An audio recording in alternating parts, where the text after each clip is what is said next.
Papua New Guinean shareholders banged by Fiji and Samoan heavyweights into what former Prime Minister Peter O'Neill calls it, economic whole blow treasurer. Now you are curious, but what is it? The richest black Christian nation on earth has been taken from the back. Now, listen to a few more slides and you will be surprised at something you never thought possible. You hear people say, PNG got political independence but not economic independence. What they mean is that PNG runs politics in the Parliament House, but do not make decisions in the boardrooms of corporations that manages billions of dollars in the commerce and industry space that creates wealth for its shareholders. In saying corporations, what do we mean? Well, these are huge businesses that generate billions of revenue. That when it declared its profits and net gains and assets, those values are redistributed in monetary terms to the shareholders.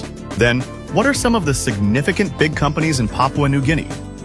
Well, they are the companies that are listed on the PNG stock exchange, namely New Britain Palm Oil, Interoil, Steamship Trading, City Pharmacy Limited, Newcrest Mining, Kina Bank, Bank South Pacific, etc.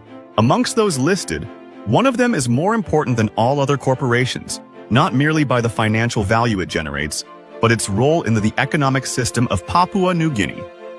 The company is BSP, or the Bank South Pacific. Banks like this in every other countries are called SIFI, or Systematically Important Financial Institution. Essentially, it means that such bank as BSP. If it fails, the entire economy of Papua New Guinea will fail. It will simply be a system failure in the economy that the whole economic system will collapse. And for this very reason, such bank as BSP is highly monitored and managed within strong economic frameworks and stringent regulations. Not only such, but looked after by the government as if this is its life and blood. Now, let's talk about BSP, which is the bank that is systematically important to the PNG economic system. The bank's boss, or the chairman, is a Samoan traditional chief. It is not the Prime Minister of PNG that you voted him to power, okay? Meaning, even though James Marape promised a rich Christian black nation on earth to Papua New Guineans, James Marape cannot control and generate economic value for PNG in one of its important corporation, the BSP Bank. Why? Because majority shareholders of BSP are not Papua New Guineans. Then what went wrong? When James Marape and his treasurer Ian Ling Stuckey borrowed too much money from external banks, the Treasury Department has to repay the loans every month with an active cash flow and sufficient cash on hand. When active revenues sourced from taxes, licensing fees, etc. are channeled towards repaying such active loans, other expenditure areas like public servants' salary and medicines has no cash money to pay for them. So what must Marape and Ling Stuckey do? Under pressure, Marape and his state-owned enterprises minister William Dumas has to convert an important asset into needed liquid cash. Now, what important asset should they sell for urgent cash? Well, it is the MVIL shares in BSP, transferring ownership of such important shares to a foreigner. The cash they got, they spent it already. But you know what? It created another problem. It continued to sink PNG into what Peter O'Neill called it, an economic hole or whole blow treasurer. This situation is usually called the rat race, where you, trying to solve one problem, get loan, repay more loan, get much more loan, repay much more loan. You cannot do anything but sell more assets like the BSP shares, then ended up digging deeper and deeper into a vicious cycle. Going back to the BSP story, now that this systematically important bank is owned by foreigners, every time the bank collects all the money from ordinary Papua New Guineans and makes mega profits, the dividends will be paid to people who are not from PNG, thus making the rich get richer, the poor gets poorer. Not only this, now the economic security of Papua New Guinea is in the hands of foreigners, worsening the economic wows PNG, something that is absolutely opposite of Marape's slogan, Take Back PNG. It used to happen in private, but now they laughed at PNG. The Tongan chief simply removed the iconic 3 Kundu drum logo of BSP and replacing it with the Tongan symbolism. But this isn't just about a logo, it's about ownership, identity, and sovereignty. Behind the branding change lies a more concerning shift. The gradual loss of Papua New Guinean control over one of its most important financial institutions.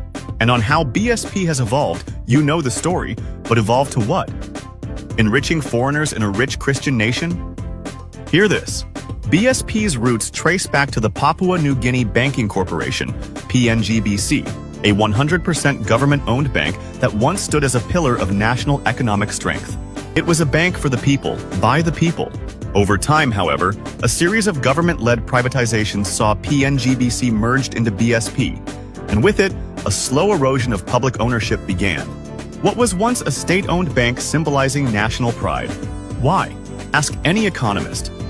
BSP is not just any bank. It is a systemically important bank now left vulnerable. You probably heard about the GFC or the global financial crisis of 2008. Almost the American economy and other countries that depended on it collapsed.